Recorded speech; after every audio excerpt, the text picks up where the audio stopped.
Bonjour à tous. Bon, aujourd'hui on se retrouve pour la deuxième partie de la sableuse.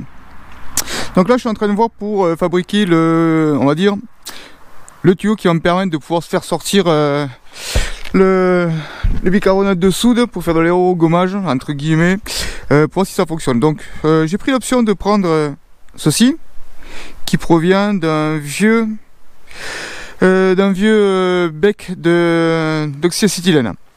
Bon ben rien de compliqué, j'ai repercé un petit peu plus gros devant. Ici j'ai usiné un petit peu pour pouvoir le faire rentrer comme ceci dans le tuyau qui me permettra d'avoir l'ouverture et la fermeture pour la sortie du sable et de l'air. Donc là le but étant de le souder ici. Écoutez, ce que je vais faire c'est que je vais finir la sableuse et puis on se retrouve une fois qu'elle est complètement finie, montée et prête à être utilisée avec les explications qui vont avec. Bon, écoutez, je vous laisse suivre, puis je vous dis à tout à l'heure.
Donc comme vous pouvez le voir, la sableuse elle est finie. Donc ici j'ai l'arrivée d'air du compresseur. Donc avec lui je peux réguler la pression que je vais mettre dedans. Derrière, hop, ici,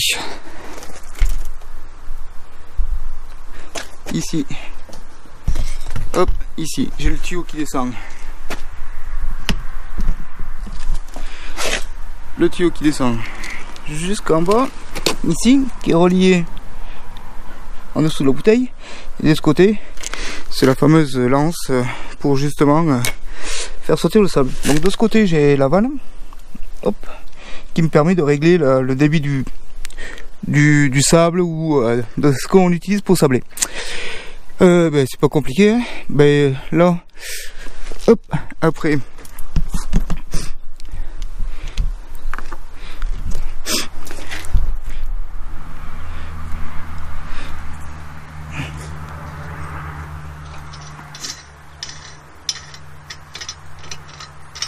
On peut le voir, on remplit ici, hein. Vous n'allez pas voir grand chose, mais voilà. Donc là, j'en ai déjà mis à l'intérieur. Donc ce qu'on va faire, c'est qu'on va faire un essai.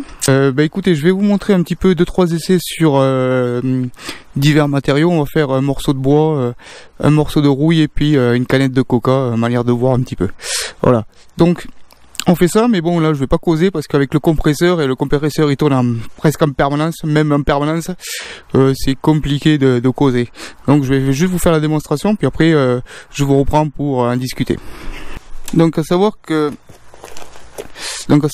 là j'utilise du bicarbonate de sodium, d'accord. Donc c'est pas du sable, c'est un truc qui est c'est plus pour de l'aérogommage, donc c'est quand même pas super puissant. Avec le sable on obtient de meilleurs résultats. Mais là je voulais, avant d'acheter des sacs de sable machin, voir si la sableuse fonctionnait. Donc là vu qu'elle fonctionne, c'est bon. Mais pour la démonstration c'est fait avec du bicarbonate de sodium. de vue. Donc l'isomasque, les lunettes et les gants. Bon, c'est que du bicarbonate de sodium, mais bon.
Bon allez, on passe au résultat un petit peu. Donc, ouais, voilà ce que ça donne sur le marteau qui était de cette couleur là, à la base. Donc sur le bois avec le bicarbonate de soude, ça va super bien. Comme on peut le voir, c'est nickel. Rien à dire. Bon, là sur une canette de coca, c'est ce qui traînait. Donc on peut bien voir que ouais, ça. L'intérêt c'est que la bouteille de coca elle est très fragile. Hein. Par contre, au niveau du sablage, ça ne la perce pas ni rien.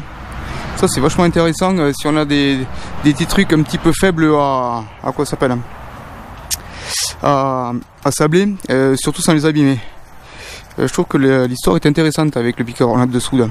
Comme on peut le voir, si j'avais un truc plus puissant, ça aurait percé. Donc on passe à la rouille. Donc bon, on est sur quand même un gros morceau de métal, hein, voilà. Donc là, ça c'était la rouille d'origine. Bon, ben on va dire que ça l'enlève, mais superficiellement. Hein. C'est pas extraordinaire avec le bicarbonate de soude. Donc là, il faut vraiment que je passe sur du sable pour avoir un vrai résultat là-dessus. Mais les essais de la sableuse sont vachement concluants. J'ai juste un petit défaut ici au niveau de ma lance. En fin de compte, j'ai une petite fuite ici à ce niveau, donc il va falloir que je règle ce problème. Bon, c'est pas non plus dramatique là.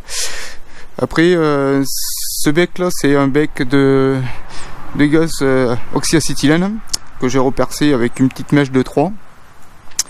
Bon, ça me fait un bon bec pour pas grand chose, qui n'est pas prêt de s'user, je pense pas. Bon, après il faut voir ce que ça donne avec le sable. Bon, il faudra faire des tests aussi pareil. Bon, ben là, il va plus que me rester à poncer la bouteille de gaz par elle-même, et puis la peindre. On va faire ça propre, et puis basta. Ben, je reprends une fois que c'est fini, quoi. Bon, ben voilà, la sableuse est finie. Bon, je l'ai peint, hein. Rien de bien extraordinaire. Ouais, alors là, vous le voyez peut-être pas, mais je l'ai peint au pinceau. Donc, bon, forcément, le rendu... il est pas au top, on voit les traces de pinceau. Mais je m'en branle. Le but étant que je veux que ça fonctionne. Alors, il y a quand même quelques petits soucis à régler. Alors, d'une part, j'ai choisi un bouchon comme ceci. Qui se visse par l'intérieur. Voilà. J'avais très mauvais choix parce que forcément ça fuit un peu d'air. Donc je perds de la pression et forcément je perds de la puissance au niveau du sablage. Donc il va falloir que je trouve un manchon qui vienne se visser dedans. Et après quand ce sera comme ça, ben, je viendrai mettre un bouchon à la place extérieure. Parce qu'un bouchon extérieur c'est beaucoup mieux qu'un bouchon interne comme ça. Parce que les filetages ils sont dedans et ça fuit. Tandis que un bouchon externe, enfin pas de vis externe, je peux mettre un joint et ça évite de fuir. Donc très mauvais choix d'avoir fait ça. Donc si vous en reproduisez l'histoire, surtout ne prenez pas ce genre de bouchon. Alors vous pouvez prendre ce genre de quoi s'appelle de trucs pour remplir, mais avec un filetage externe. Au moins vous pouvez venir visser un bouchon dessus et mettre un joint, donc ça évite de l'air qui fuit. Donc là moi c'est pas au top pour l'instant parce que justement je perds de la puissance et forcément qui dit moins de puissance dit moins de force dans le sablage. Bon, on a quand même pu voir que malgré que j'ai une petite fuite au bouchon, il n'y a rien d'extraordinaire, ça fonctionne pas mal quand même avec du bicarbonate de sodium. Alors le bicarbonate de sodium, j'ai bien pu me rendre compte qu'en fin de compte c'est pas très puissant, ça va bien faire de l'aérogommage un petit peu style sur des pièces un petit peu en alu fragile ou des trucs qu'il faut pas trop marquer, voilà. Ou le bois, voilà, ça va super bien. Alors par contre sur la ferraille c'est 0. Donc il faudra que je regarde un petit peu de plus près les granulations des sables, pour voir un petit peu ce que je peux faire et faire des essais pour savoir exactement qu'est-ce que je pourrais avoir comme engin qui serait vachement propre. Donc maintenant, on va passer à la question un petit peu sécurité de l'histoire. Parce que c'est rigolo d'en faire une, mais il faut savoir quand même qu'on y met de la pression dedans. Et bon, moi je suis monté à 10 bars. Même pas. Je suis monté à... Si, je suis monté à 10 bars. Bon, hormis fuir de ce côté, il se passe pas grand chose. Mais un exemple tout bête, vous oubliez de visser votre bouchon ou de quelques filets et l'impression qui monte, le bouchon il dégage quoi. Mais pas style un petit peu quoi. Il dégage fortement.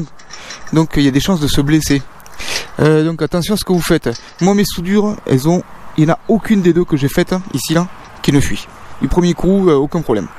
Bon, je suis pas non plus le meilleur des soudeurs du monde, mais ça fonctionne. Savoir que j'ai soudé avec un poste MIG mais type fil fourré. Bon, j'arrive à m'en sortir avec cette petite bestiole, donc je soude avec du 0,8. Ouais, ça fait correct. Bon, après question encore un petit peu sécurité, n'oubliez pas surtout les masques, les lunettes et les gants. Et un truc, bon, je sais que vous n'êtes pas idiot, mais je préfère quand même le dire. Si vous ouvrez pendant que la truc est en fonction et que vous ouvrez le sablage, n'allez pas mettre votre main comme ça. Si vous trouvez les gants, vous trouvez la peau avec, c'est hyper puissant comme truc. Même moi qui ai une fuite sur le machin, je me suis amusé à en faire un petit coup vite fait sur un gant. Même avec du bicarbonate de sodium, c'est un pauvre cuir, ça l'a percé quoi. Donc attention avec. C'est pas anodin comme truc. C'est réalisable, mais c'est pas anodin. Alors faites bien attention au niveau sécurité. Tous mes raccords, moi ils sont avec du téflon pour pas que ça fuit. Donc ici il n'y a rien qui fuit. Hormis ce bouchon, en dessous c'est pareil, ça fuit pas. Bon, là moi je me suis mis exactement 3 ou 2,50 m. Ouais non, 2,30 de câble de longueur de quoi ce que là de longueur pour être un peu plus loin. Bon après, est-ce que c'est judicieux d'avoir mis aussi loin? Parce que j'ai une perte de pression quand même. Alors je ne sais pas trop. Donc il y aura peut-être, vu qu'il me reste encore du tuyau, je ferai peut-être des essais avec un tuyau plus court, style 1,50 m ou 2 mètres pour voir si la pression change. Bon. Mais pour moi c'est fini. Donc si vous avez un petit peu des des infos qui seraient intéressantes ou quoi sur les sables à sélectionner ou à choisir un petit peu, ça m'intéresse fortement parce que je ne connais pas l'histoire encore, vu que certes fabriquer c'est pas compliqué, mais après tout ce qui est granulométrie du sable, c'est un petit peu compliqué. Je me suis pas encore penché sur la chose, donc moi à la base je voudrais sabler un petit peu de la ferraille qui est un petit peu rouillée. Mais il me faut un petit peu de force dessus pour pouvoir faire partir la merde qu'il y a. Bon. Allez. Donc même si vous avez des questions, n'hésitez pas, si je peux y répondre dans mes compétences entre guillemets, je me ferai un plaisir d'y répondre. Bon, sur ce je vous laisse. Et puis je vous dis à une prochaine.